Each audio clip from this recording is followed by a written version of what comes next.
Assalamualaikum warahmatullahi wabarakatuh. Kami dari kelompok 4 yang beranggotakan saya sendiri, Devi Dwi Kartika dengan NIM 20011000108.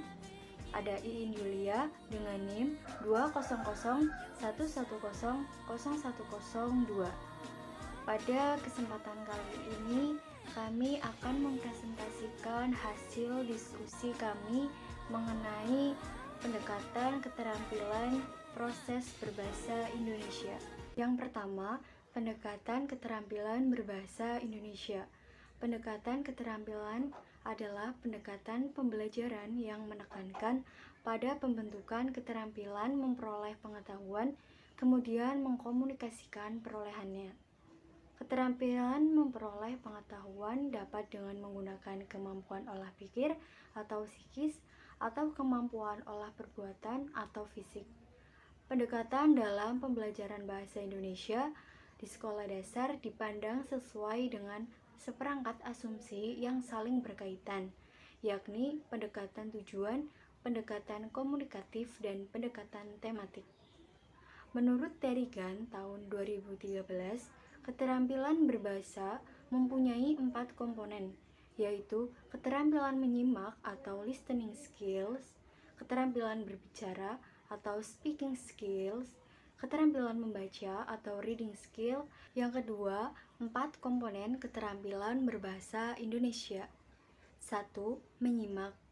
Implementasi dari kegiatan menyimak ini terdiri dari mendengarkan lambang-lambang lisan, memahami maksud yang ingin disampaikan pembicara melalui ujaran, dan menangkap isi atau pesan yang hendak disampaikan seseorang. Oleh karena itu, seseorang dituntut harus terampil menyimak dalam percakapan sehari-hari. 2. Berbicara. Keterampilan berbicara ini didapatkan dengan cara teknik langsung, atau siswa diberikan gambar, lalu siswa menjelaskan secara lisan apa yang dilihatnya dengan memberikan komentar atau gagasan terhadap gambar. 3. Membaca. Saat pembelajaran berlangsung, guru mengamati anak-anak. Selain itu, guru juga memberikan bimbingan kepada anak yang mengalami kesulitan, serta memberikan motivasi sehingga anak-anak bersemangat. Kegiatan pembelajaran membaca tersebut dilakukan untuk membiasakan anak agar gemar membaca. Selain itu, dilakukan dengan media dan cara penyampaian yang menyenangkan agar anak merasa nyaman, sehingga anak dapat memahami apa yang telah disampaikan oleh guru. 4. Menulis. Implementasi dari keterampilan menulis harus dimulai dengan cara membiasakan siswa untuk menulis. Misalnya, merangkum materi pelajaran, membuat cerpen, puisi, dan yang lainnya. Kegiatan tersebut tentu akan memberikan pengaruh dalam keterampilan menulis siswa.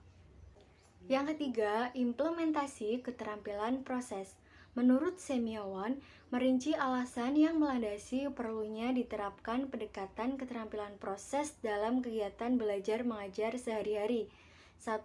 Perkembangan ilmu pengetahuan berlangsung semakin cepat sehingga tidak mungkin lagi para guru mengajarkan semua fakta dan konsep kepada siswa. Untuk mengatasi hal tersebut, siswa diberi bekal keterampilan proses yang dapat mereka gunakan untuk memperoleh ilmu pengetahuan tanpa tergantung dari guru. 2. Para ahli psikolog umumnya sependapat bahwa anak-anak mudah memahami konsep-konsep yang rumit dan abstrak jika disertai dengan contoh-contoh yang konkret. Contoh-contoh yang wajar sesuai dengan situasi dan kondisi yang dihadapi, dengan mempraktekkan sendiri upaya penemuan konsep melalui perlakuan terhadap kenyataan fisik, melalui penanganan benda-benda yang benar-benar nyata. 3. Tugas guru bukanlah memberikan pengetahuan, melainkan menyiapkan situasi menggiring anak untuk bertanya, mengamati, mengadakan eksperimen, serta menemukan fakta dan konsep sendiri. 4. Penemuan ilmu pengetahuan tidak bersifat mutlak. Penemuannya bersifat relatif. Suatu teori mungkin terbantah dan ditolak setelah orang mendapatkan data baru yang mampu membuktikan kekeliruan teori yang dianut. Muncul lagi teori baru yang prinsipnya mengandung kebenaran yang relatif. Jika kita hendak menanamkan sikap ilmiah pada diri anak, maka anak perlu dilatih untuk selalu bertanya, berpikir kritis, dan mengusahakan kemungkinan-kemungkinan jawaban terhadap suatu masalah. Dengan perkataan lain, anak perlu dibina, berpikir, dan bertindak kreatif.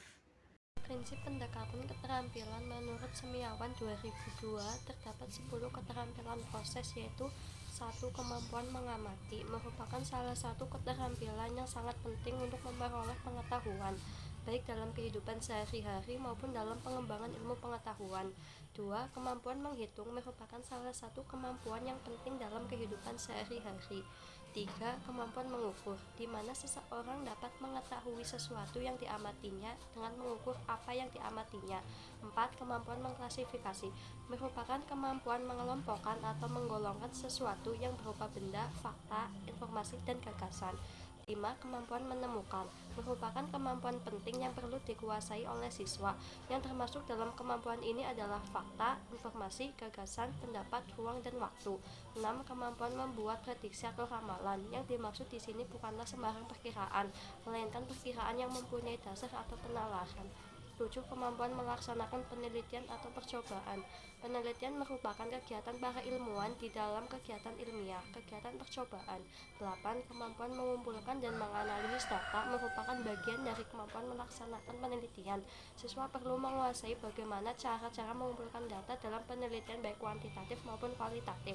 9. Kemampuan menginterpretasikan data. Siswa perlu menginterpretasikan hasil yang diperoleh karena kemampuan mengkomunikasikan hasil. 10.